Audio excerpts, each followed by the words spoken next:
পড়ে শোনাচ্ছি ইতালীয় সাংবাদিক ওরিয়ানা ফাল্লাচির একটি বই, ইন্টারভিউ উইথ হিস্টরি।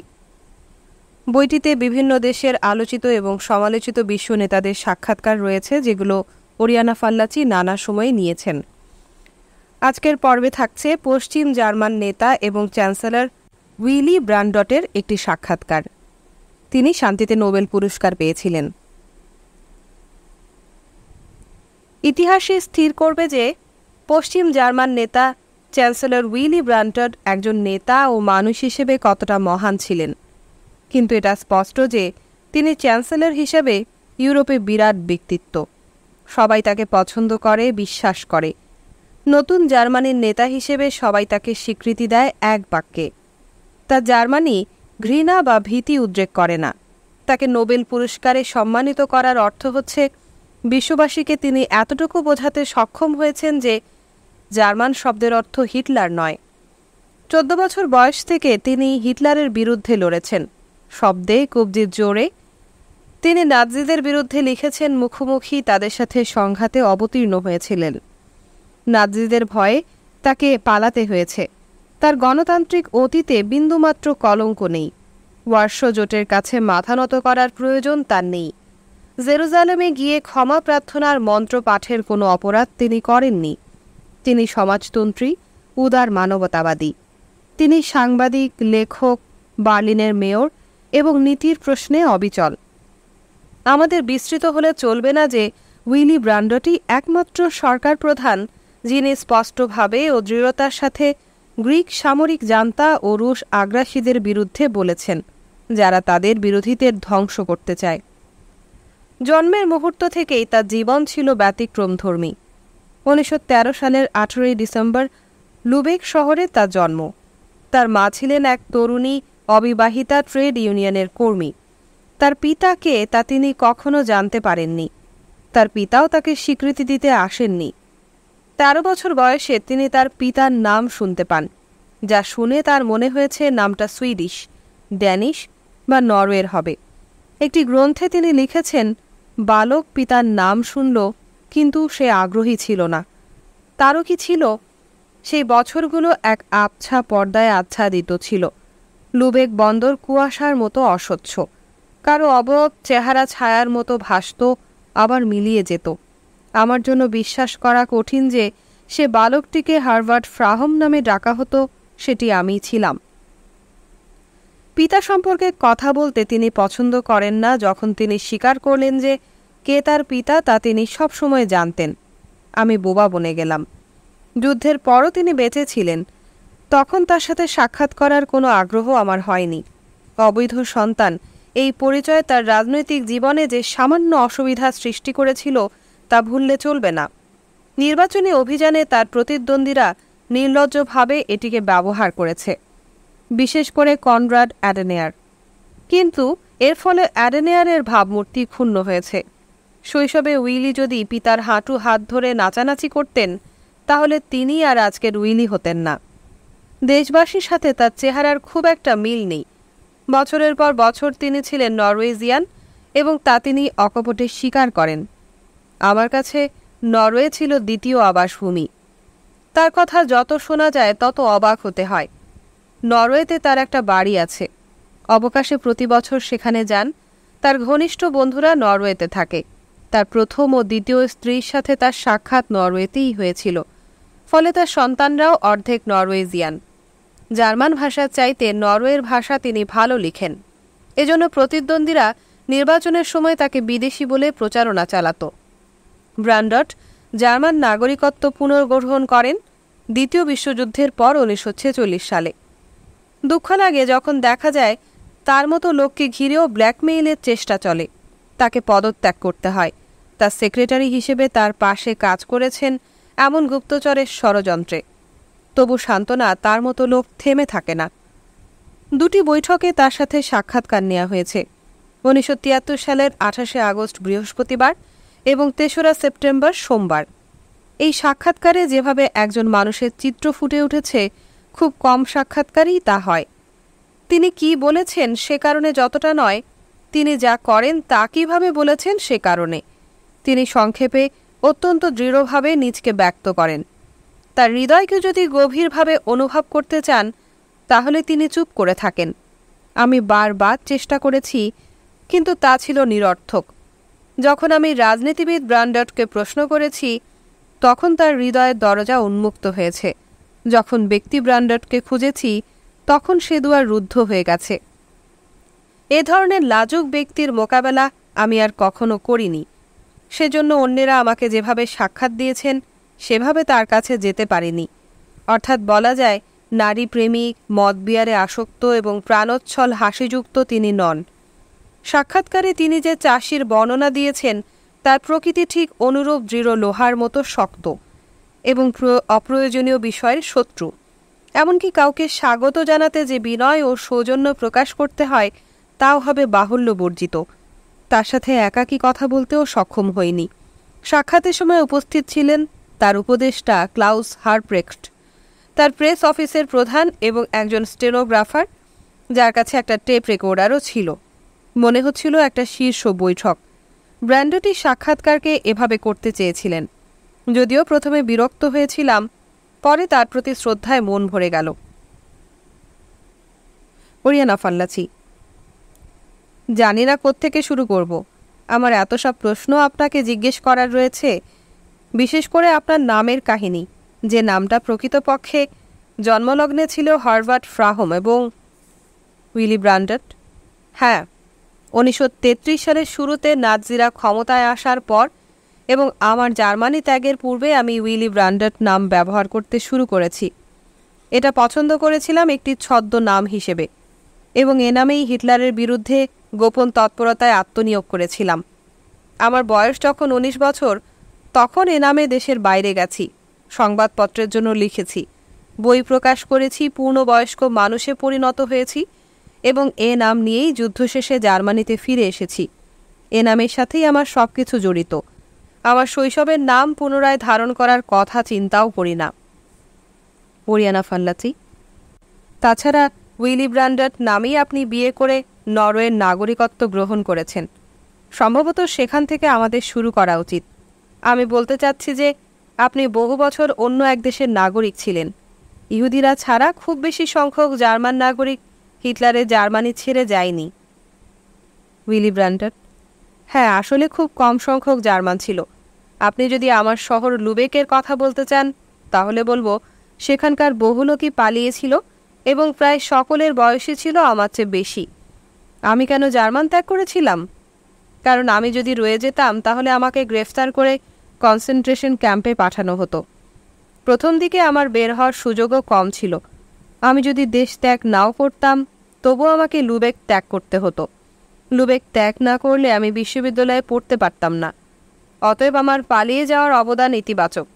স্কুলের পড়াশোনা শেষ করেই আমাকে জনৈক দালালের এজেন্ট হিসেবে কাজ শুরু করতে হয়েছিল এবং বছর খানেকের জন্য কাজটা ছিল আনন্দদায়ক। কিন্তু আমি ইতিহাস পড়তে চেয়েছিলাম এবং হিটলারের জার্মানিতে ইতিহাস পড়া সম্ভব ছিল না। সেজন্য যখনই আমি সুযোগটা পেলাম তখনই কেটে পড়লাম। আমার গ্রুপের একজন লোকের নরওয়েতে পালিয়ে যাবার কথা ছিল এবং সেখানে একটি অফিস খুলে আমাদের প্রতিরোধ সংগ্রামের সাথে জড়িত সমস্যাগুলোর একটা বিহিত করার উপায় বের করার আয়োজন ছিল।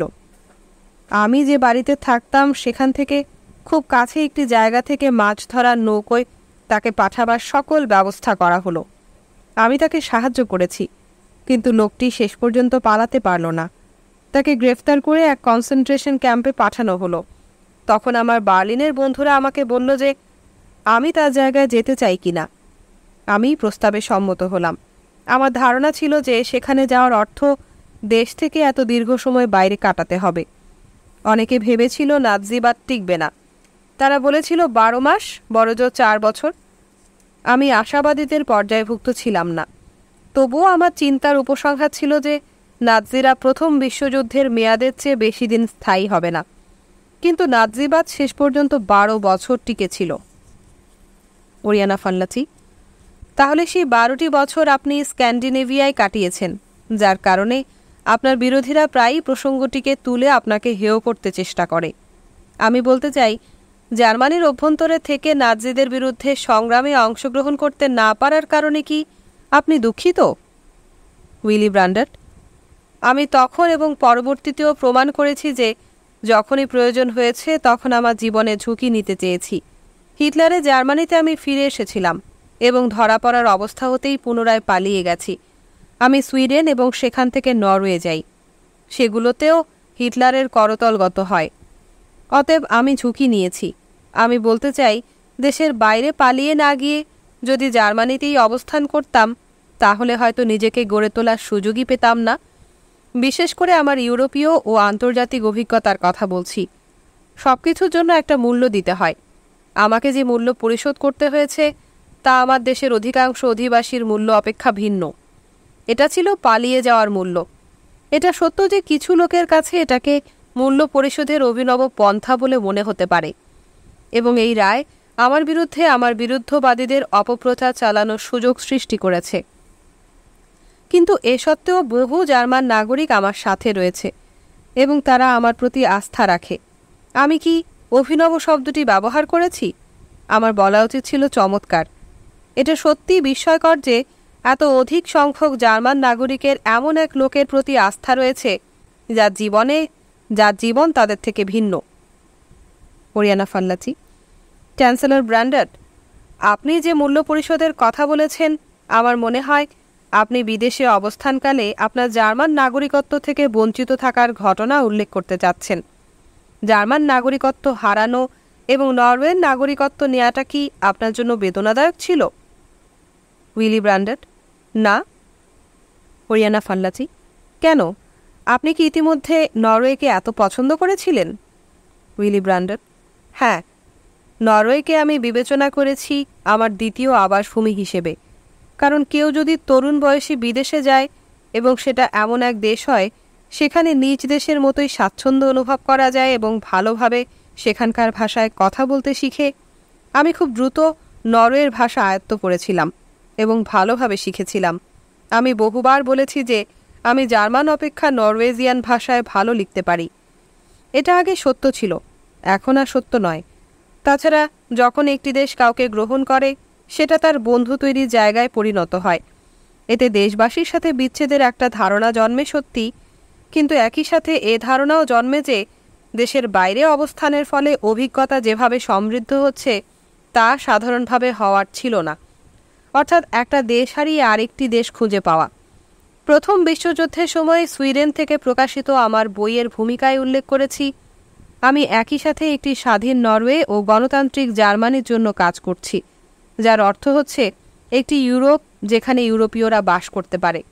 আমার নরওয়ের নাগরিকত্ব গ্রহণ করার অর্থ জার্মান পরিত্যাগ নয়। ওরিয়ানা ফাল্লাচি: তাহলে আমার পূর্বের প্রশ্নটাকেই উল্টো করে বলতে হয়, জার্মান নাগরিকত্ব ফিরে পাওয়ার জন্য নরওয়ের নাগরিকত্ব হারানো কি আপনার জন্য বেদনাদায়ক ছিল? উইলি ব্র্যান্ডার্ড: না, এমন কিছু দেশ রয়েছে যেখানে এ ধরনের সংঘাতের প্রশ্ন আসে না। আমি যদি আমেরিকার নাগরিক হয়ে যাই তাহলে আমার সাবেক পাসপোর্ট ফেলে দিতে পারবো না। দুটো জাতীয়তার পরিচয়ই আমি রাখতে চাইব। নরওয়েতে এমন ঘটে না, হয় একজন নরওয়ের নাগরিক হবে অথবা হবে না, দুটো পরিচয় থাকতে পারবে না। সুতরাং কোনো রকম দ্বন্দ্ব ছাড়াই আমার নরওয়ের পাসপোর্ট ফিরিয়ে দিয়েছি। যদিও আমরা ভালোভাবেই জানি যে আমার দৃষ্টিভঙ্গি ও বন্ধনের সাথে পাসপোর্টের করার কিছুই নেই। আমি জানতাম আমাকে নরওয়েতে ফিরে যেতে হবে আমার বন্ধুদের সাথে সাক্ষাৎ করতে, নরওয়ের ভাষায় কথা বলতে। সংক্ষেপে বলা যায়, পাসপোর্টের অভাবে আমার বন্ধন টুটে যেতে পারে না। অনেক লোকের পাসপোর্ট থাকে যার সাথে তাদের জাতীয়তার কোনো সম্পর্কই থাকে না। আপনি যদি আমাকে প্রশ্ন করেন যে পাসপোর্ট থাকা কি জরুরি, আমি উত্তর দেব, এর দরকার প্রাথমিকভাবে সীমান্ত অতিক্রম করার জন্য। জাতীয় পরিচয় ভিন্নতর কিছু। ওরিয়ানা ফাল্লাচি: তাহলে এটা ছিল আপনার দেশের জন্য জাতীয় পরিচিতি অনুসন্ধানের প্রশ্ন। সেটাই কি আপনাকে যুদ্ধের পর বার্লিনে ফিরিয়ে এনেছে? উইলি ব্র্যান্ডার্ড: একজন সাংবাদিক হিসেবে আমি জার্মানিতে ফিরে এসেছি 1945 সাল এবং পরে 1946 সালে নুরেমবার্গ বিচারের ঘটনা কভার করার জন্য এবং আমার দেশকে একটুখানি দেখার জন্য আমি এসেছিলাম। আমাকে জার্মানির একটি সংবাদপত্র বা বার্তা সংস্থার সম্পাদকের দায়িত্ব গ্রহণের জন্য বলা হয়েছিল, কিন্তু তা ফলবতী হয়নি। এরপর আমার ঘনিষ্ঠ বন্ধু হালবার্ট ল্যাঙ্গি, তখন সে নরওয়ের পররাষ্ট্রমন্ত্রী ছিল, আমাকে বলল, তুমি যদি 1 বছরের মধ্যে জার্মানিতে ফিরে না যাও তাহলে আমার মন্ত্রণালয়ে যোগ দাও এবং নরওয়ের প্যারিস অ্যাম্বাসিতে যাও। আমি যখন তার প্রস্তাবটা গ্রহণ করতে প্রস্তুত, ঠিক তখনই সে তার সিদ্ধান্ত পাল্টে ফেলল। প্রধানমন্ত্রী এবং আমি ভেবেছি তুমি যদি বার্লিনে প্রেস অ্যাটাচি হয়ে যাও তাহলে সেটাই বরং উত্তম হবে। তোমার কাজ হবে নরওয়ে সরকারকে রাজনৈতিক তথ্য ও মূল্যায়ন সরবরাহ করা। এভাবেই ব্যাপারটা ঘটেছিল। প্যারিসে গেলে যা হতো তার চেয়ে সরকার প্রধান পর্যন্ত হওয়াটা ত্বরান্বিত হয়েছে বার্লিনে আসার ফলে। আমি যদি প্যারিসে যেতাম তাহলে হয়তো কোনো আন্তর্জাতিক সংগঠনে যোগদান করতাম।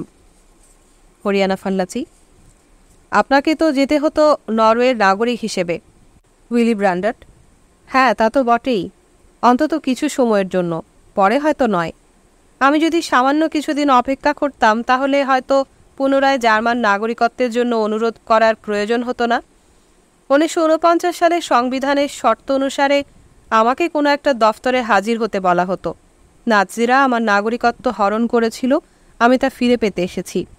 অন্যদিকে 1948 সালে নতুন জার্মান রাষ্ট্র গঠনের আগেই আমাকে নাগরিকত্ব নিতে বলা হয়েছিল। হ্যাঁ, কালউইগ হোলস্টেইন সরকার স্বস্তিকা অঙ্কিত একটি কাগজে আমার জাতীয়তা পুনর্বহাল করল। তাদের অবস্থা এত হীন হয়ে পড়েছিল যে অফিসের নতুন কাগজপত্র তৈরিরও সামর্থ্য ছিল না। কালি লেপে তাদেরকে স্বস্তিকা ঢেকে দিতে হয়েছিল। আমার বাড়িতে এখনও সেই দলিলটি সংরক্ষিত আছে। কিভাবে জার্মান নাগরিকত্ব ফিরে পেলাম সেটি স্মারক হিসেবে রেখে দিয়েছি। হরিয়ানা ফাল্লাচি, খুব মজার ব্যাপার, কিন্তু আমি বিশ্বাস করতে পারি না যে আবেগ বা অনুভূতি নয়, শুধু সুযোগ আপনাকে জার্মানিতে ফিরিয়ে এনেছে। উইলি ব্র্যান্ডট, তারপরও এটাই সত্য, এটা কোনো অনুভূতির ব্যাপার ছিল না। আমি খুব একটা সাধারণ কারণে বার্লিনে ফিরে এসেছি।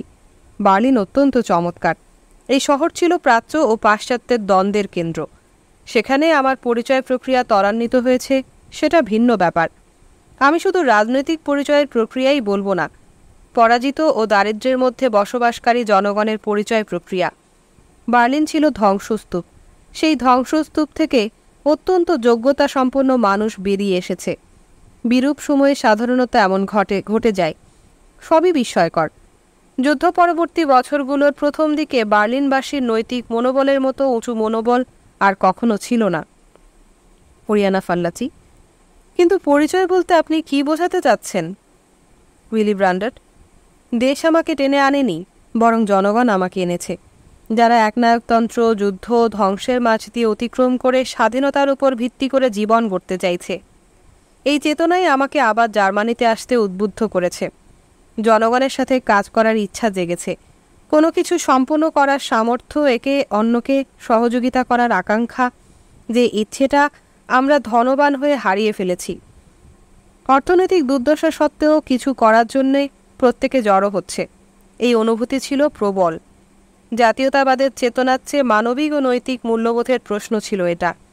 যতই আমি এ বিষয়ে ভাবি ততই আমি নিশ্চিত হই যে বার্লিনের সেই দিনগুলোই আমার মধ্যে ইউরোপের ভবিষ্যৎ চিন্তার বীজ রোপণ করেছে।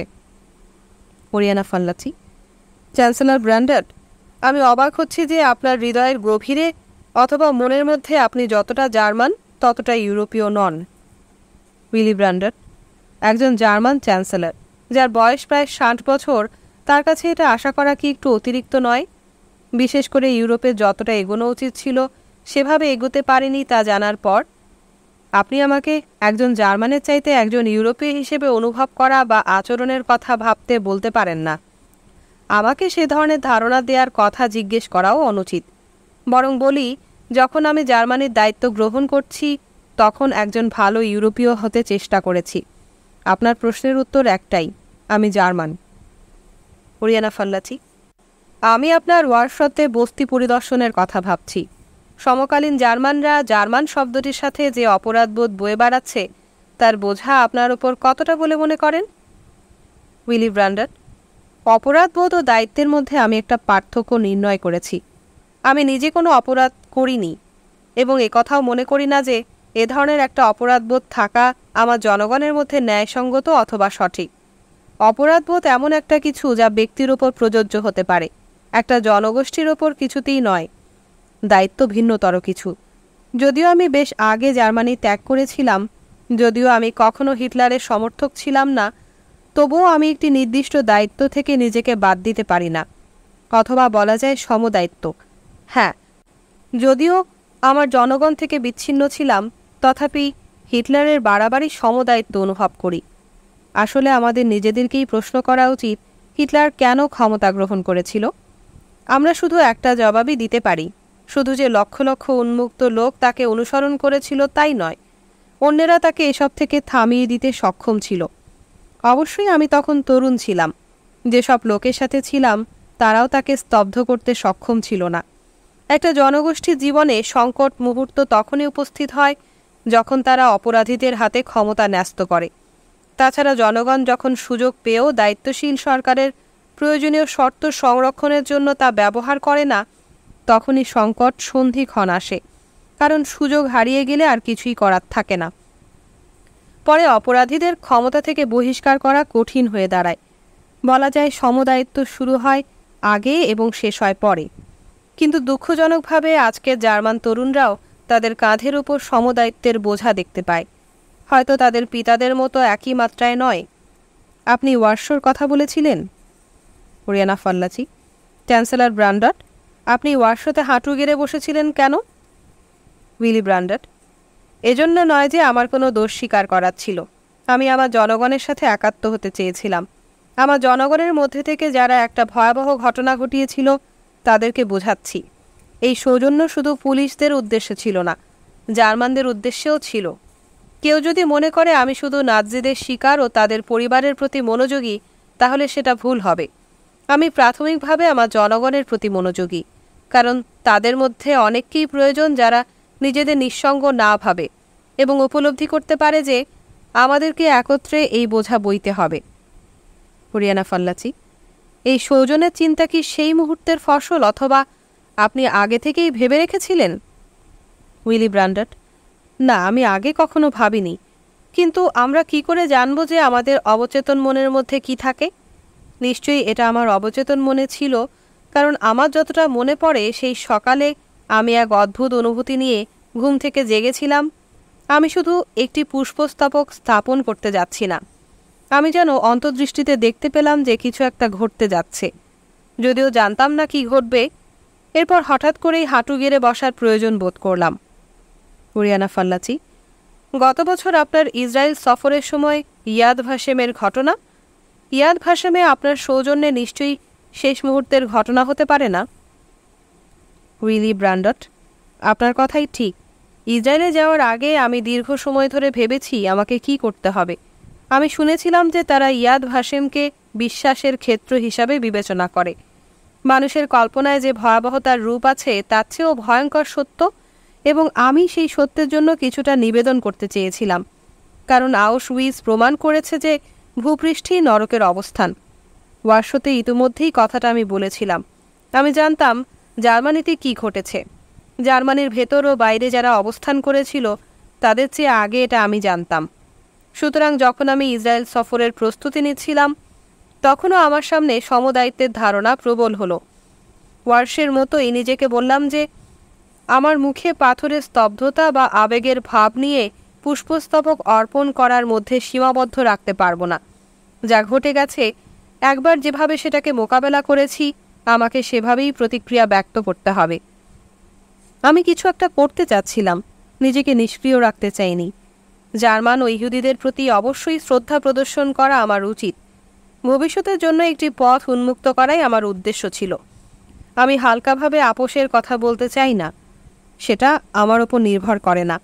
কিন্তু আমি নিজে যতটুকু সমাধান উপলব্ধি করেছি আমি সেটুকু করেছি। অত্যন্ত গুরুত্বপূর্ণ ব্যাপার হচ্ছে, ইহুদিদের সাথে আমার অভিন্নতা রয়েছে বাইবেল দিয়ে, অথবা কমপক্ষে ওল্ড টেস্টামেন্ট। সেজন্য আমি ওল্ড টেস্টামেন্টের 103 অধ্যায় থেকে 16 স্তবক পর্যন্ত পাঠ করার সিদ্ধান্ত নিয়েছি, এবং সেটা মার্টিন লুথারের ভাষায়, অর্থাৎ জার্মান ভাষায় পড়ার সিদ্ধান্ত নিয়েছি। কিছু কিছু ভাব উপলব্ধি করা কঠিন, বিশেষত তরুণদের পক্ষে। অতএব আমি যখন তেলাবিবে যাচ্ছিলাম, আমি টেস্টামেন্ট পড়ে মার্টিন লুথারের অনুবাদের সাথে ইহুদিদের সংস্করণটা মিলিয়ে দেখলাম। আমি মার্টিন লুথারের কাব্যিক প্রকাশের সাথে হিব্রু বাইবেলের কিছু স্তবক যোগ করে নিলাম। আমার বিশ্বাস ইসরায়েলিরা বুঝতে পেরেছে যে আমি কি করতে চেয়েছিলাম। সেজন্য আমি তাদের কাছে কৃতজ্ঞ। হরিয়ানা ফাল্লাচি, আপনি নিশ্চয়ই ইসরায়েলে যাওয়ার ব্যাপারে উদ্গ্রীব ছিলেন, তাই নয় কি? সম্ভবত ওয়ারশো সফরের চেয়েও বেশি আগ্রহী। উইলি ব্রান্ডার, এটা ছিল দুটো ভিন্ন বিষয়ের প্রশ্ন। ওয়ারশোতে আমি কাউকে জানতাম না, সেখানে সব কিছু আমার কাছে নতুন। অন্যদিকে আমি 1960 সালেই বার্লিনের মেয়র হিসেবে ইসরায়েলে গিয়েছি। সেখানে বেনগুরিয়ন ও এশকলের সাথে সাক্ষাৎ করেছি। এছাড়া আন্তর্জাতিক সমাজতান্ত্রিক পার্টির কংগ্রেসে বেশ কবার গোল্ডা মায়ারের সাথে আমার সাক্ষাৎ হয়েছে। তবে এটা সত্য যে গত জুনে ইসরায়েল সফরের জন্য আমি উদ্গ্রীব ছিলাম, কারণ আমি আমার দেশ ও জনগণের প্রতিনিধি হিসেবে যাচ্ছিলাম, উইলি ব্রান্ডার হিসেবে নয়, নতুন জার্মানির প্রতিনিধি হিসেবে। আরও ভালোভাবে বলা যায়, অতীতের সাথে জেরুজালেম আমার প্রথম বা শেষ সংঘাত ছিল না। যখন চেকোস্লোভাকিয়ায় যাব তখন আমি লিভিজে যাব। জেরুজালেম আমাদের কালো দিনগুলোর মূর্ততা প্রকাশের জন্য গুরুত্বপূর্ণ স্থান। এই স্থানটি জার্মান হিসেবে আমাদের দায় দায়িত্বের স্বীকৃতিকেই প্রতিনিধিত্ব করে, আমাদের স্মরণ করিয়ে দেয় যে কোনো কিছুই বিস্তৃত নয় বা চাপা থাকে না, সেখানে যে কোনো কিছু স্বীকার করার আছে তা নয়। এতদিনে সব কিছু সবার কাছে স্পষ্ট। এর মধ্যে আমাদের দায়িত্ব স্বীকার করে নেওয়ার অর্থ একত্রে বসবাসের জন্য বিবেকের কাছে নিজেকে স্বচ্ছ রাখা। ইহুদি, পোলিশ, জার্মান, আমাদের সবাইকে একত্রে বাস করতে হবে। হরিয়ানা ফাল্লাচি, গত নভেম্বরে আমি যখন গোল্ডা মায়ারের সাক্ষাৎকার গ্রহণ করেছি তখনও তিনি আমাকে বলেছেন যে তিনি কখনো জার্মানিতে যাবেন না। উইলি ব্রান্ডার, আমি তা জানি, কথাটা তিনি অন্যদেরকেও বলে থাকেন এবং সেজন্য আমি তার দোষ দিই না। তবু আমি তাকে সরকারিভাবে আমন্ত্রণ জানিয়েছি এবং তিনি ব্যক্তিগতভাবে ও প্রকাশ্যে তা গ্রহণ করেছেন। আমি আশা করি তিনি আসবেন। আমি নিশ্চিত যে তিনি আসতে প্রস্তুত এবং আমার ভাবতে ভালো লাগে যে আমার ইসরায়েল সফরের ফলে তার জার্মানিতে আগমনের ইচ্ছা ব্যক্ত করা সহজতর হয়েছে। গোল্ডা মায়ার এক মহান নারী, আকর্ষণীয় এক ব্যক্তিত্ব, বাইবেলের বর্ণনার মতো নারী। সকলে তার যোগ্যতা সম্পর্কে জানে, শুধু লোকজন তাকে পুরুষালী স্বভাবের জন্য নিন্দা করে। তার ইস্পাত কঠিন দৃঢ়তা, তার ধূর্ততা পুরুষালী বা নারীসুলভ দান নয়, এগুলো ঈশ্বর প্রদত্ত। তিনি মানবিক উষ্ণতায় পরিপূর্ণ। আমি বলছি তিনি আসবেন। হরিয়ানা ফাল্লাচি, এই বিশ্বাস উইলি ব্রান্ডারের একটি চমৎকার চিত্রই তুলে ধরে। এই বিশ্বাসের প্রশ্নে আমি আরও একটি বিষয়ের উল্লেখ করতে চাই, তা হচ্ছে ইউরোপ। ঐক্যবদ্ধ ইউরোপের ধারণা কি আপনার কাছে কল্পনাবিলাস বলে মনে হয় না? উইলি ব্রান্ডার, ঐক্যবদ্ধ ইউরোপ অবশ্যই হতে পারে, এর প্রক্রিয়া চলছে। দ্বিতীয় বিশ্বযুদ্ধের পর আমাদের আমেরিকান বন্ধুরা যেভাবে ইউরোপের কথা বলেছে, ইউনাইটেড স্টেটস অফ ইউরোপ, এটা অবশ্যই সেভাবে হবে না। যুক্তরাষ্ট্র যেভাবে ঐক্যবদ্ধ হয়েছিল ঠিক সেভাবে ইউরোপের একীভূত হওয়ার সম্ভাবনার তুলনা করে আমেরিকা ভুল করেছিল, অর্থহীন তুলনা। যুক্তরাষ্ট্রের বাস্তবতার চাইতে আমাদেরটা ভিন্ন, এবং এক ইউরোপ সৃষ্টি করার অর্থ হল জাতীয় মূল্যবোধ সংরক্ষণ করে তার ওপর ইউরোপীয় সরকারের কাঠামো নির্মাণ করা। যদিও এই প্রক্রিয়া অত্যন্ত ধীর, যদিও এর মধ্যে রাজনৈতিক কোনো অবদান নেই, যদিও এর মাঝে আমলাতান্ত্রিক প্রক্রিয়ার বাধা রয়েছে, তবুও তা ঘটছে। লোকজন কি ইউরোপে অবাধে ঘুরছে না? ইউরোপে কি বিশেষ পর্যায়ে বাণিজ্য চলছে না, যা পূর্বে কখনো ছিল না? ঐক্যবদ্ধ ইউরোপের ধারণা অবশ্যই অর্জিত হচ্ছে। 5 বছর আগের অবস্থার সাথে যখন বর্তমান অবস্থার তুলনা করি তখন আমি আশ্বস্ত হই। হরিয়ানা ফাল্লাচি, কিন্তু আমরা যেটাকে ইউরোপ বলি সেই ইউরোপ তো অত্যন্ত ছোট, এমনকি সেটা ইউরোপের অর্ধেকও নয়। উইলি ব্রান্ডার, যদি আমরা যুক্ত ইউরোপ গঠন করতে সক্ষম হই তাহলে আমি আনন্দে উচ্ছ্বসিত হব। আমাকে যদি সম্পূর্ণ ঐক্যবদ্ধ একটি ইউরোপ ও আংশিক ঐক্যবদ্ধ ইউরোপের মধ্যে বাছাই করতে বলা হয় তাহলে আমি প্রথমটাই পছন্দ করব। কিন্তু এটা সম্ভব নয়, কারণ আমরা নির্ভেজাল সমাধান ও ত্রুটিপূর্ণ সমাধানের মধ্যে বাছাই করার অবস্থায় নেই। 2 অথবা 3 খণ্ডে বিভক্ত ইউরোপ নিয়েই আমাদের কাজ করতে হবে। আমাদেরকে পশ্চিম ইউরোপের সাথে থাকতে হবে, যা অভিন্ন একটি সরকারের কাঠামো দাঁড় করাতে সক্ষম। এরপর দাতাদের নীতি দ্বারা আমরা মতপার্থক্য ও সামাজিক ব্যবস্থার ভিন্নতা সত্ত্বেও পূর্ব ও পশ্চিম ইউরোপের মধ্যে যোগসূত্র স্থাপন করতে পারি। কেউ যদি আমাকে পশ্চিম ইউরোপের চেয়েও বেশি অংশকে ঐক্যবদ্ধ করার একটি পদ্ধতি বাতলে দেয় তাহলে আমি বলবো চমৎকার, আপনাকে ধন্যবাদ, কিন্তু এটা সম্ভব নয়। তাছাড়া একটি অবস্থা বিরাজ করছে যেটাকে আমি বলি তৃতীয় দিক ইউরোপ ও যুক্তরাষ্ট্র। নিরাপত্তার ক্ষেত্রে যুক্তরাষ্ট্রকে ইউরোপের অংশ হিসেবে পাওয়া। ওরিয়ানা ফাল্লাচি: সুতরাং আপনি নিরপেক্ষ ইউরোপের কথা ভাবছেন না, যা দুই পরাশক্তির মধ্যে সমতা বিধানের কাজ করতে পারে। উইলি ব্র্যান্ডট: না, দুই পরাশক্তির মধ্যে একটি শক্তি হিসেবে আমি ইউরোপকে প্রতিষ্ঠা করার স্বপ্ন দেখি না। কেউ যখন বিশ্বশক্তির কথা বলে তখন তার উচিত তিনটি শক্তির কথা বলা, দুটি নয়। চতুর্থ শক্তি হিসেবে ইউরোপের কথা বলা উচিত। এছাড়া আপনাকে পঞ্চম শক্তি হিসেবে জাপানকে ভাবতে হবে। যদিও ইউরোপকে চতুর্থ শক্তি হিসেবে বিবেচনা করা যথার্থ নয়, কারণ যদি ঐক্যবদ্ধ ইউরোপ বাণিজ্য শুরু করে তাহলে তা হবে বিশ্বের 1 নম্বর বাণিজ্যিক শক্তি। আমি এমন কোনো ধারণা দিতে চাই না যে আমেরিকা ও সোভিয়েত ইউনিয়নের নেতৃত্বাধীন দুটি ব্লকের মধ্যে ইউরোপের নিরপেক্ষ নীতি নিয়ে অবস্থানের পক্ষে আমি নই। সেজন্য আমি যুক্তরাষ্ট্রের সাথে ভিন্ন সম্পর্ক বজায় রাখতে চাই, যা সোভিয়েত ইউনিয়নের সাথে সম্পর্কের মতো হবে না। যুক্তরাষ্ট্রের সাথে আমি অংশীদারিত্ব চাই, একই সাথে আমি স্বাধীনতা নীতির বজায় রাখতে চাই। ওরিয়ানা ফাল্লাচি: কিন্তু জার্মানির পুনরাকত্রীকরণের কি হবে? আপনার কি মনে হয় আপনি জার্মানির পুনরাকত্রীকরণ দেখে যেতে পারবেন? উইলি ব্র্যান্ডট: না, আমার সেরকম মনে হয় না। খুব শীঘ্রই আমার 60 বছর পূর্ণ হবে, তা আপনাকে বলেছি। হয়তো আমি অত দীর্ঘজীবী হব না। একীভূত জার্মানি দেখতে হলে আমাকে ককেসাসের বৃদ্ধদের মতো 130 বছর বয়সে পৌঁছতে হবে।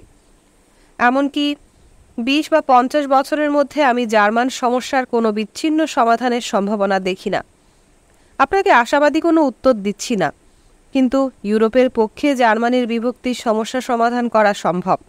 তা যদি ঘটেও, তাহলেও আমি বলতে চাই না যে আমরা একটি রাষ্ট্র গঠন করব। আমি বলতে চাই যে দুই জার্মানি জনগণই স্থির করবে তারা কী ধরনের সম্পর্ক বজায় রাখবে।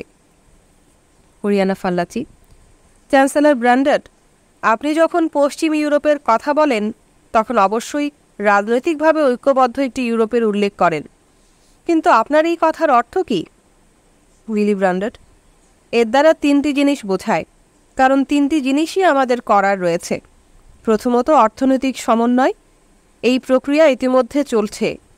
আমার মনে হয় আমরা একটি অভিন্ন অর্থব্যবস্থার দিকেই এগোচ্ছি।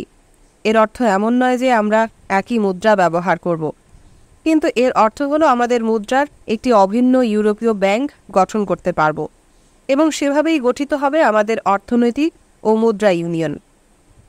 দ্বিতীয়ত বিষয়টি হচ্ছে ইউরোপীয় সামাজিক ইউনিয়ন।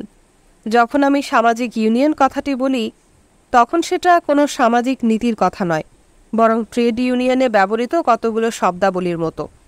এটা অত্যন্ত গুরুত্বপূর্ণ। সামাজিক ইউনিয়ন মানে জীবনের মান। আমি শুধু উৎপাদনশীলতা বৃদ্ধির কথা বলছি না। উৎপাদনশীলতা বৃদ্ধি একটি লক্ষ্য নয়, বরং আমি পরিবেশ, কাজের শর্ত, শিক্ষা এসবের উল্লেখ করছি।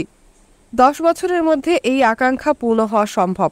হ্যাঁ, 10 বছর যথেষ্ট সময়। এরপরেই আমরা একটি রাজনৈতিক কাঠামোতে পৌঁছতে পারব। তৃতীয় কথা হচ্ছে আমাদের জাতীয় পরিচিতি সংরক্ষণ করা। পরিচয় হারিয়ে ফেলা দুর্ভাগ্য ছাড়া কিছু নয়। ওরিয়ানা ফাল্লাচি: কিন্তু যে চমৎকার পশ্চিম ইউরোপের আকাঙ্ক্ষা আমরা করছি, তা করতে অগণতান্ত্রিক দেশগুলোর সাথে আমরা কি করব, যেমন স্পেন, গ্রিস? উইলি ব্র্যান্ডট: এটা অত্যন্ত স্পষ্ট যে আমাদের গণতান্ত্রিক ব্যবস্থার সাথে সামঞ্জস্যপূর্ণ নয়। এমন কোনো দেশ ইউরোপীয় সম্প্রদায়ের সদস্য হতে পারে না, যেমন জনগণ দ্বারা নির্বাচিত পার্লামেন্ট বা সরকার, ট্রেড ইউনিয়ন এবং অন্যান্য প্রতিষ্ঠান। কোনো দেশ যদি মানবাধিকার ঘোষণার প্রতি ন্যূনতম শ্রদ্ধা প্রদর্শন না করে, তাহলে তারা আমাদের ইউরোপের অংশ হতে পারে না। আমার অভিজ্ঞতা থেকেই দেখেছি, যে দেশ স্বাধীনতা একবার হারিয়েছে সেখানে তা ফিরিয়ে আনা প্রায় অসম্ভব ব্যাপার। সফল হলেও তা যুদ্ধের ফল। খুব কম সময় এমন ঘটে যে একটি জাতি একনায়কের নিপীড়নে নিপৃষ্ট হয়ে যুদ্ধ ছাড়া মুক্তি লাভ করেছে। অন্যদের বক্তৃতা ও তৎপরতায় আরও কম কাজ হয়।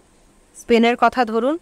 তরুণ বয়সে স্পেনের গৃহযুদ্ধের সময় যে দেশটিকে আমি জেনেছি, সাংবাদিক হিসেবে সেখানে গিয়েছিলাম এবং প্রায় 6 মাস বার্সেলোনা, কাতালুনিয়ায় ছিলাম।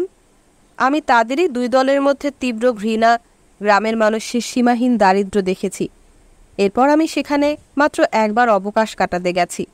আরেকবার অর্ধদিনের জন্য আমি যখন জাহাজ যোগে যুক্তরাষ্ট্রে যাচ্ছিলাম, তখন নেপলস থেকে জাহাজে উঠে অর্ধদিনের জন্য মালাগায় থেমেছিলাম। সামান্য সময়ে আর কতটুকুই বা দেখা সম্ভব। তবুও আমার মনে হয়েছে দেশটি লক্ষণীয় উন্নতি সাধন করেছে। সেই দারিদ্র্যপীড়িত দেশটি স্পেনের চেয়ে অনেক উন্নত। সেজন্য এই জেনারেশনের মধ্যে স্পেন যদি নিজেকে রূপান্তরিত করে তাহলে আমি বিস্মিত হব না। বিবর্তনের প্রক্রিয়ায় এটা ঘটতে পারে। Oriana Fallaci. এবং গ্রিস? উইলি ব্রান্ডার্ট। গ্রিসের ব্যাপারটা আরও জটিল। 1967 সাল পর্যন্ত গ্রিসে চমৎকার গণতন্ত্র ছিল। হঠাৎ করেই এক সামরিক একনায়কতন্ত্র কায়েম হলো। কারমানলিস যখন গ্রিসের প্রধানমন্ত্রী তখন 1960 সালে আমি গ্রিস সফরে গিয়েছি। আমি এখনকার সাহসী বিরোধী দলীয় নেতা কানেলোপৌরেসের সাথে সাক্ষাৎ করেছি। তিনি চমৎকার ব্যক্তিত্ব। আমরা যখন সংকট মোকাবেলা করেছি তখন আমরা যোগাযোগ বজায় রেখেছি। গ্রিসের ক্ষেত্রে একটি কথাই সত্য যে অস্ত্র বলে গণতন্ত্র পুনরুদ্ধার করা সম্ভব না। শুধু যুদ্ধেই অস্ত্র কাজে লাগতে পারে। কিন্তু আমার মনে হয় গ্রিকরা চাইলে তাদের স্বাধীনতা পুনরুদ্ধার করতে পারে। বিশেষ পরিস্থিতিতে তারা অস্ত্র ছাড়াই একনায়কতন্ত্রের অবসান ঘটাতে পারে। Oriana Fallaci. তাহলে এবার আমরা উইলি ব্রান্ডার্টের কাছে ফিরে আসতে পারি। আপনাকে একজন সাংবাদিক ছাড়া আমি ভাবতে পারি না। দীর্ঘদিন ধরে আপনি সাংবাদিক ছিলেন। আপনার কাছে সাংবাদিকতা কি ছিল? উইলি ব্রান্ডার্ট। আমার জন্য সাংবাদিকতা ছিল শুধু জীবিকা নির্বাহের জন্য আয় করা। লেখার কাজটা আমার জন্য সবসময় সহজ ছিল। যখন থেকে আমার স্কুলে যাওয়া শুরু হয় তখন থেকেই আমি লিখছি। আমার পড়ার খরচ সংগ্রহ করতে লুবেকের একটি সংবাদপত্রে কাজ করেছি। স্কুলের পড়া যখন শেষ করলাম তখন তারা আমার ডিপ্লোমায় লিখে দিয়েছিল সে একজন সাংবাদিক হবে। আমি চাইনি যে তারা সাংবাদিক শব্দটি লিখুক। চেয়েছিলাম যে তারা সংবাদপত্রের লেখক কথাটি লিখে দিক। আমি ছিলাম তরুণ বামপন্থী এবং জার্মান ভাষায় বিদেশি শব্দ ব্যবহারের প্রতিবাদ করেছিলাম। কিন্তু তারা আমার আপত্তি না শুনে সাংবাদিক লিখে দিয়েছিলেন। আমার কোনো সন্দেহ ছিল না যে একদিন আমি সাংবাদিক হব। কিভাবে জীবন শুরু করব তা ভাবলেই আমাকে সাংবাদিকতার পেশা গ্রহণের উপসংহারে পৌঁছতে হতো। লুবেকের কোনো দৈনিক পত্রিকার সম্পাদক হওয়া এবং পরবর্তী সময়ে বার্লিনের রাইক্সট্যাগের একজন ডেপুটি হওয়া আমার স্বপ্ন ছিল। Oriana Fallaci. তাহলে আপনার চূড়ান্ত লক্ষ্য ছিল রাজনীতি, সাংবাদিকতা নয়? উইলি ব্রান্ডার্ট। বরং বলা যায় রাজনৈতিক সাংবাদিকতা ও রাজনীতি। Oriana Fallaci. রাজনীতি অথবা ক্ষমতা। আমি কোথাও পড়েছি যে বার্লিনের মেয়র থাকাকালে আপনি বলেছেন যুক্তিগ্রাহ্য কোনো কিছু করার একমাত্র উপায় হচ্ছে ক্ষমতা। উইলি ব্রান্ডার্ট। আমি সঠিকভাবে স্মরণ করতে পারছি না, তবে এ ধরনের কিছু বলে থাকব। স্ত্রীর সাথে ঘরোয়া বিতর্কে কথাটা বলেছিলাম। আমার স্ত্রী ভয় করত যে ক্ষমতা হচ্ছে গুরুত্বপূর্ণ দায়িত্বশীলতা। ক্ষমতা শব্দটি আমি পছন্দ করি না। এই শব্দের মধ্যে ভুল বোঝাবুঝির যথেষ্ট অবকাশ আছে। তার চেয়ে আমি প্রভাব শব্দটিকেই অগ্রাধিকার দিই। আমার কথা হচ্ছে কোনো কিছু অর্জন করতে হলে আপনাকে অবশ্যই সেই অর্জন করার অবস্থায় থাকতে হবে। অনিবার্যভাবে রাষ্ট্রপ্রধানের পদে থাকতে হবে এমন নয়, যদিও রাষ্ট্রপ্রধান হিসেবে অনেক কাজ করা সম্ভব যদি সেই পদে একটি নির্দিষ্ট সময় পর্যন্ত থাকা যায়। Oriana Fallaci. আপনি তো তাই, এবং একটি উল্লেখযোগ্য সময়ের জন্য আপনি সেই পদে থাকার জন্য প্রস্তুত। সেজন্য আপনাকে প্রশ্ন করতে চাই, আপনার লক্ষ্য কি? আপনি কেন ক্ষমতা চেয়েছিলেন? উইলি ব্রান্ডার্ট। দেশের ভেতরের জন্য আমি চাই আরও আধুনিক জীবনযাত্রার মান উন্নয়ন। অর্থাৎ আমি চাই গণতন্ত্রের উচ্চতম পর্যায় ও সামাজিক সমতা অর্জন।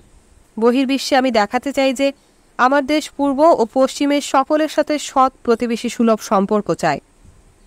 Oriana Fallaci. আমার মনে হয় আপনি জার্মানিকে পূর্বের দিকে উন্মুক্ত করতে চান। এ ব্যাপারে আপনি যা অর্জন করেছেন তাতে কি আপনি সন্তুষ্ট? উইলি ব্রান্ডার্ট। প্রায়। যখন আমি পেছনের দিকে তাকাই, আমার কাজগুলোকে বিশ্লেষণ করি, তখন নিজেকে সুখী মনে হয়। একজন বৃদ্ধ লোক হিসেবে নিজেকে আত্মতুষ্ট বলবো না। এই তো আপনি আসার আগেই জাতিসংঘে আমাদের প্রতিনিধির সাথে আলোচনা করছিলাম। তিনি পূর্ব ইউরোপের কিছু রাষ্ট্রদূতের সাথে যোগাযোগের কথা বলছিলেন। তাদের ধারণা আমি অনেক কাজ করেছি এবং আমার আসন্ন নিউ ইয়র্ক সফরের সময় তারা আমাকে সংবর্ধনা দিতে চায়। এতে আমি প্রীত হয়েছি। অর্থাৎ আমি এটা জেনে খুব আনন্দিত হয়েছি যে তারা আমার প্রতি পাথর নিক্ষেপ করবে না। Oriana Fallaci. আপনি যখন পূর্ব জার্মানিতে গেছেন তখন এয়ারপোর্টে আপনার প্রতি পাথর ছুড়েনি। সেখানে জনতা যখন উৎসাহ ও উচ্ছ্বাসের সাথে আপনাকে স্বাগত জানিয়েছিল, আপনি তখন কেমন অনুভব করেছেন? উইলি ব্রান্ডার্ট। অত্যন্ত আনন্দিত হয়েছিলাম, ভীতও হয়েছিলাম। এজন্য ভীত হয়েছিলাম যে তারা এই উচ্ছ্বাস প্রকাশে ঝুঁকি নিয়েছিল। আমি কিছুই করিনি, শুধু ইঙ্গিতে বুঝিয়েছি যে তাদের উত্তেজিত হওয়া উচিত নয়, এটা তাদের জন্য বিপজ্জনক ছিল। ওরিয়ানা ফাল্লাচি, এর ফলে আপনাকে একটি প্রশ্ন করতে হচ্ছে, যা ক্ষমতায় অধিষ্ঠিত প্রত্যেক পুরুষ ও নারীকে করতে পছন্দ করি। আপনি কি মনে করেন একজন ব্যক্তি আর একজনের পরিবর্তে এসে পড়ার কারণে ইতিহাস বদলে যায়? অন্য কথায়, আপনি কি মনে করেন উইলি ব্র্যান্ডট যদি না আসতেন তাহলে জার্মানি আজকের মতোই হতো? উইলি ব্র্যান্ডট, আমি মনে করি ব্যক্তি ইতিহাসে সুনির্দিষ্ট ভূমিকা পালন করে। এ কথাও মনে করি যে পরিস্থিতি একজন মেধাসম্পন্ন ব্যক্তিকে অন্য একজনের পরিবর্তে আবির্ভূত করতে সহায়ক হয়। একটি উদাহরণ দিচ্ছি। 1939 সালে যদি দ্বিতীয় বিশ্বযুদ্ধ শুরু না হতো, মিত্রপক্ষ যদি অপ্রস্তুত না থাকত, নরওয়ে ও ডেনমার্কে অভিযানের পর হিটলার যদি হল্যান্ড, বেলজিয়াম ও ফ্রান্সে তার হামলা পরিচালনা না করত, তাহলে উইনস্টন চার্চিলের আগমন কিভাবে হতো? তিনি কি কোনো ব্যতিক্রমধর্মী লোক ছিলেন? অথবা তিনি কি সব কিছুতে নাক গলাবার ব্যাপারে অভ্যস্ত লোক ছিলেন না? যা ঘটার তা ঘটে, কিন্তু ঘটনাগুলো যদি 5 বছর পর ঘটত, তাহলেও কি চার্চিলের গুরুত্ব ততটা থাকত? ফ্রান্সের দ্যাগল যা করেছেন, আর কারো পক্ষে তা করা সম্ভব হয়নি। একটা পরিস্থিতি অবশ্যই বিরাজমান থাকতে হবে এবং একই সময় একজন ব্যক্তিত্ব থাকতে হবে। সেই ব্যক্তি ও পরিস্থিতির যখন সাক্ষাৎ সমন্বয় ঘটে, তখনই প্রক্রিয়াটা শুরু হয়, যার ফলে ইতিহাস একটির দিক অন্যটির স্থলে গ্রহণ করে। ওরিয়ানা ফাল্লাচি, আমার অবাক লাগছে আপনি দ্যাগলের উদাহরণ দিলেন। তার কারণেই তো ইউরোপের অভ্যুদয় বিলম্বিত হয়েছে। উইলি ব্র্যান্ডট, দ্যাগল একজন মহান ব্যক্তি। দ্বিতীয় বিশ্বযুদ্ধের কারণে ফ্রান্স যে হীনমন্যতায় ভুগছিল, তিনি তা থেকে ফ্রান্সকে মুক্ত করেছিলেন। কেউ যদি যুক্ত ইউরোপের ধারণা নিয়ে ইউরোপের দিকে তাকায়, তাহলে সে আর যুক্ত ইউরোপ সমর্থন করবে না। দ্যাগলের নেতৃত্বে ইউরোপীয় সম্প্রদায় এগিয়ে গেছে। যখন আমরা পূর্বের রাজনীতির কথা বলি, ওরিয়ানা ফাল্লাচি, পূর্বের রাজনীতি তো ব্র্যান্ডটের নিজস্ব, কারণ ব্র্যান্ডটই পূর্বের দ্বার উন্মোচন করেছেন। উইলি ব্র্যান্ডট, তা ঠিক, কিন্তু আমি এটা অস্বীকার করব না যে নিশ্চয়ই কেউ আমার নীতির অনুরূপ বিকাশ ঘটাতে পারত। আমার পররাষ্ট্রমন্ত্রীর দায়িত্ব পালনকালে 1967 ও 68 সালে আমি যদি এই নীতি গ্রহণ নাও করতাম, পরবর্তীতে অন্য কেউ কাজটা করত। এটা অবশ্যই করণীয় ছিল।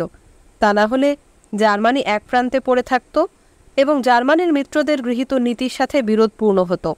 বিশ্বাস করুন, ব্যক্তি যেমন গুরুত্বপূর্ণ, ব্যক্তির বিকশিত হওয়ার পরিস্থিতি বিরাজমান থাকাটাও আবশ্যক। ওরিয়ানা ফাল্লাচি, এই কথা মার্ক্সীয় যুক্তির মতো। চ্যান্সেলর ব্র্যান্ডট, তরুণ বয়সে তো আপনি মার্ক্সবাদী ছিলেন, তাই না? উইলি ব্র্যান্ডট, আমার মনে হয় তাই ছিলাম, কিন্তু আমার মনে হয় না যে একজন মার্ক্সবাদী হওয়ার জন্য প্রয়োজনীয় কাজ আমি করেছি। অথচ সেজন্য আমার কঠোর পরিশ্রম করা উচিত ছিল, কারণ তরুণ বয়সে মার্ক্সবাদী হওয়া বার্ধক্যে চমৎকার সমাজতন্ত্রী হওয়ার জন্য সুন্দর প্রস্তুতি। ওরিয়ানা ফাল্লাচি, তবু আপনি একজন বামপন্থী সমাজতন্ত্রী, একজন উৎসাহী টকবগে যুবক হিসাবে আপনি যে সমাজতন্ত্রের স্বপ্ন দেখেছেন, এখন আপনার মধ্যে তার কি অবশেষ রয়েছে? উইলি ব্র্যান্ডট, সেই সমাজতন্ত্রের একটি উল্লেখযোগ্য অংশ বাস্তবে পরিণত হয়েছে। মানুষ তখন কি অবস্থায় বাস করত এবং এখন কিভাবে বাস করছে, আমি যদি তা তুলনা করি, তাহলে আমাকে এই উপসংহারে পৌঁছতেই হবে যে বস্তুগত নিরাপত্তার অনেকগুলোই অর্জিত হয়েছে। এখন যা সম্পন্ন করার বাকি রয়েছে তা হচ্ছে সমাজতন্ত্রের প্রতি স্থায়ী প্রতিশ্রুতি পূরণ। শুধু মজুরির প্রশ্নে নয়, মানবিক দিক শক্তিশালী করার বিষয়েও। একজনের জীবন নিয়ে কি করা হবে তা অবশ্যই জানতে হবে। একজন তরুণ হিসেবে আমি তখন জানতাম না যে সমাজতন্ত্র একটি স্থায়ী প্রতিশ্রুতি। আমার ধারণা ছিল সমাজতন্ত্র একটি ব্যবহারিক প্রক্রিয়া এবং তাকে আরও বিকশিত করার সুযোগ রয়েছে। আসলে সমাজতন্ত্র হচ্ছে একটি প্রতিশ্রুতির মধ্যে স্বাধীনতা, ন্যায় বিচার, সংহতিকে সমন্বিত করার উপায়, যার কোনো শেষ নেই। সমাজতন্ত্র একজন নাবিকের মতো যে দ্রুত নাবিক হতে শিখে। যদি সে একজন বালকও হয়, সে কখনো সাগর দেখেনি, কারণ প্রথম সমুদ্রযাত্রায় একজন নাবিক আবিষ্কার করে যে দিগন্তের কোনো সীমারেখা নেই। জাহাজ যখন ঘুরে, দিগন্তও ঘুরে যায়। সেভাবেই আমি সমাজতন্ত্রকে দেখেছি। দিগন্তে কোনোদিন পৌঁছতে পারবে না, কিন্তু আমাদের সবসময় কাছাকাছি হওয়ার চেষ্টা থাকে। ওরিয়ানা ফাল্লাচি, চ্যান্সেলর ব্র্যান্ডট, স্ক্যান্ডিনেভিয়ান সমাজ দ্বারা আপনি কতটুকু প্রভাবিত হয়েছেন, অথবা আদৌ তার প্রভাব আপনার উপর আছে কি? উইলি ব্র্যান্ডট: হ্যাঁ, অবশ্যই। নরওয়ের মতো একটি দেশ বেছে নিন। সেই দেশটি আপনার জীবনে অত্যন্ত গুরুত্বপূর্ণ। সেখানে বাস করেই আমার জীবনের সর্বোত্তম অভিজ্ঞতা অর্জিত হয়েছে। নরওয়েতে চাষিরা কখনো কৃতদাস ছিল না। তাদের গণতন্ত্রের ভিত্তিতেই রয়েছে কৃষক আন্দোলন। সেখানে আমি দেখেছি উদারবাদ, যা ছাড়া মানবিক সমাজতন্ত্র থাকতে পারে না। ওরিয়ানা ফাল্লাচি: আমি শুনেছি আপনার বড় ছেলে একজন মাওবাদী। এবং উইলি ব্র্যান্ডট: সে নিজেকে একজন মাওবাদী বলতে পারে না। সে বলে যে সে একজন মার্ক্সবাদী এবং সম্ভবত একজন মার্ক্সবাদী লেনিনবাদী। এখন তার বয়স 25 বছর। পূর্ণবয়স্ক মানুষ, এবং যারা নিজেদেরকে মাওবাদী বলে সে আর সেই তরুণ বিপ্লবীদের প্রতিনিধিত্ব করে না। যদিও তার চিন্তাধারা তার পিতার ধারণা থেকে সম্পূর্ণ পৃথক। আমার ছেলে বার্লিনে থাকে। যখন সে আমার সাথে দেখা করতে বা ছুটি কাটাতে আসে, তখন আমাদের কোনো বিবাদ হয় না। কোনো জটিল বিষয় হলে আমি আলোচনা সংক্ষিপ্ত করে ফেলি। আমার সমস্যা তোমার নয় এবং তোমারটা আমার নয়। ওরিয়ানা ফাল্লাচি: এটা সত্যি তুলনাহীন যে রাজনীতি আপনাকে সন্দেহবাদী করেনি। উইলি ব্র্যান্ডট: না না, কখনো নয়।